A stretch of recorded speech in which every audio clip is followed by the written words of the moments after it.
des hôpitaux. Je sais ce qu'ils vivent depuis des jours et des jours.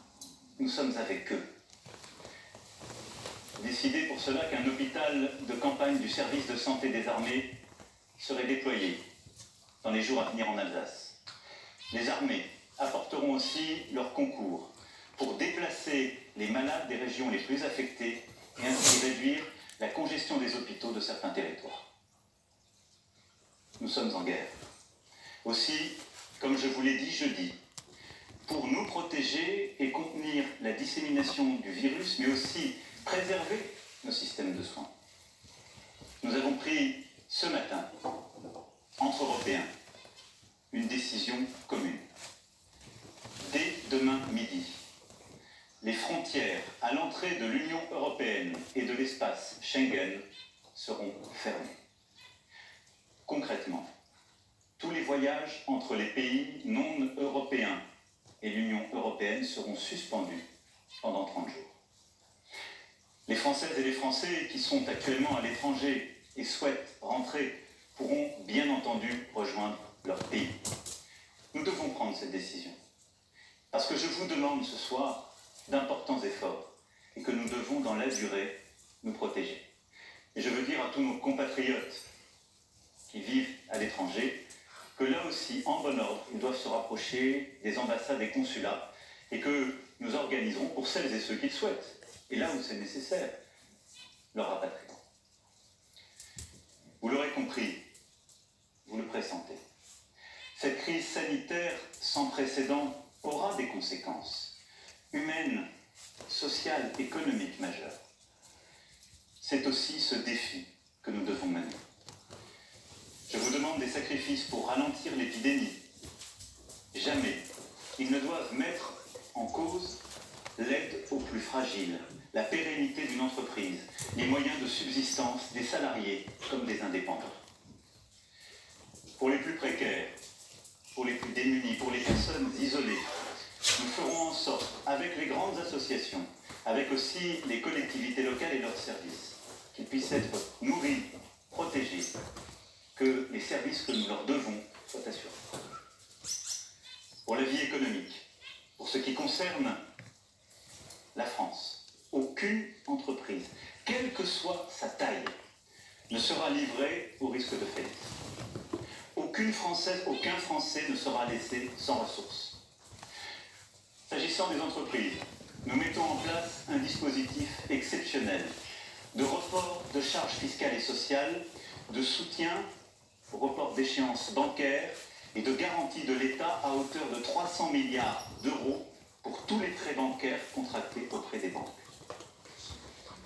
Pour les plus petites d'entre elles, et tant que la situation durera, celles qui font face à des difficultés n'auront rien à débourser, ni pour les impôts, ni pour les cotisations sociales.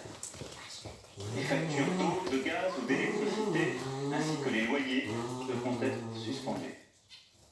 En outre, afin que personne ne soit laissé sans ressources, pour les salariés, le dispositif de chômage partiel sera massivement élargi, comme je vous l'avais annoncé jeudi dernier, et comme le gouvernement a commencé à le préciser. Pour les entrepreneurs, commerçants, artisans, un fonds de solidarité sera créé, abondé par l'État, et auquel le Premier ministre proposera aux régions aussi de contribuer. Le gouvernement, dès demain, précisera toutes ces mesures. Elles seront en fonction des besoins, des réalités économiques, des nécessités secteur par secteur, évidemment adaptées. Nous serons au rendez-vous pour que notre économie soit préservée dans cette période si dure et pour que l'ensemble des travailleuses, des travailleurs puissent avoir cette sécurité aussi en termes de pouvoir d'achat, de continuité de leur vie. Mes chers compatriotes, la France vit un moment très difficile. Nul ne peut en prévoir précisément la durée. Et à mesure que les jours suivront les jours, que les problèmes succéderont aux problèmes, il faudra, en lien avec les éclairages donnés par les scientifiques, les expériences de terrain, il faudra nous adapter. Nous allons continuer aussi pendant cette période de travailler, de progresser sur les traitements. Et je sais le dévouement de plusieurs équipes partout sur notre territoire avec des premiers espoirs qui naissent. Et nous continuerons aussi d'avancer sur le vaccin. Régulièrement, je m'adresserai à vous. Je vous dirai à chaque fois, comme je l'ai fait, comme le gouvernement le fait, la vérité sur l'évolution de la situation. J'ai une certitude. Plus nous agirons ensemble, et vite, plus nous surmonterons cette épreuve.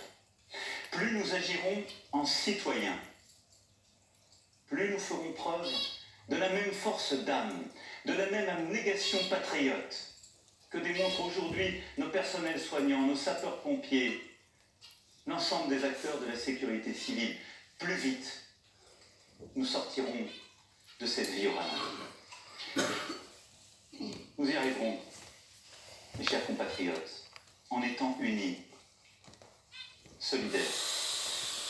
Je vous demande d'être responsables tous ensemble et de ne céder à aucune panique, d'accepter ces contraintes, de les porter, de les expliquer, de vous les appliquer à vous-même. Nous les appliquerons tous. Il n'y aura pas de passe-droit. Mais là aussi, de ne céder ni à la panique, ni au désordre. Nous gagnerons. Mais cette période nous aura beaucoup appris. Beaucoup de certitudes, de convictions sont balayées, seront remises en cause. Beaucoup de choses que nous pensions impossibles adviennent. Ne nous laissons pas impressionner. Agissons avec force. Mais retenons cela. Le jour d'après, quand nous aurons gagné, ce ne sera pas un retour au jour d'avant. Nous serons plus forts moralement. Nous aurons appris. Et je saurai aussi avec vous en tirer toutes les conséquences. Toutes les conséquences.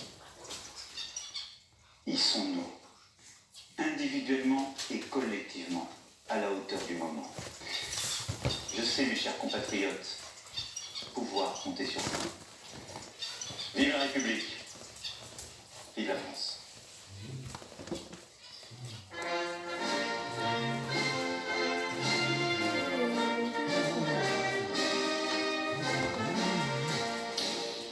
Et voilà, cette nouvelle audition du chef de l'État en direct de l'Élysée.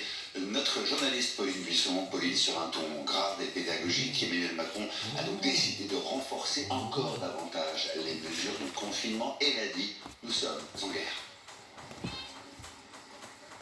Exactement, Xavier. Il n'a pas prononcé ce mot précis de confinement, mais c'est bien de cela qu'il s'agit. À partir de demain midi, et bien tous les Français sur tout le territoire sont invités à limiter leurs déplacements. Seuls quelques déplacements strictement nécessaires pourront avoir lieu pour aller par exemple chez le médecin, à la pharmacie ou faire quelques courses, mais pas de réunion de famille, pas de réunion amicale.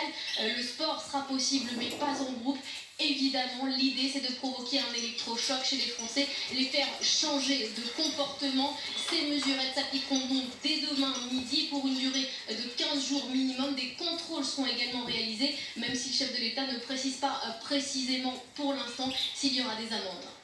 Pauline, le second tour des municipales est donc reporté au 21 juin. Comment les choses vont être organisées ? Oui, on le sait, depuis hier soir, beaucoup de responsables politiques appelaient à ce report du second tour des élections municipales. Désormais, avec les nouvelles mesures annoncées ce soir, il est bien sûr impossible de tenir ce second tour de scrutin. Jeudi, le chef de l'État avait hésité à annuler l'intégralité du scrutin. Le premier tour a eu lieu, cela veut dire que vraisemblablement les résultats d'hier soir vont être figés. Les maires qui ont été élus dès le premier tour vont le rester et le second tour devrait donc avoir lieu le 21 juin. L'idée, c'est de faire un point à partir du mois de mai pour voir si ce second tour de scrutin des élections municipales peut se tenir le 21 juin. Alors, le 21 juin est encore une éventualité pour l'instant. Merci. À la date précise du 21 juin, j'entends. Merci beaucoup. Pauline, le chef de l'État a annoncé sans prononcer le mot de confinement.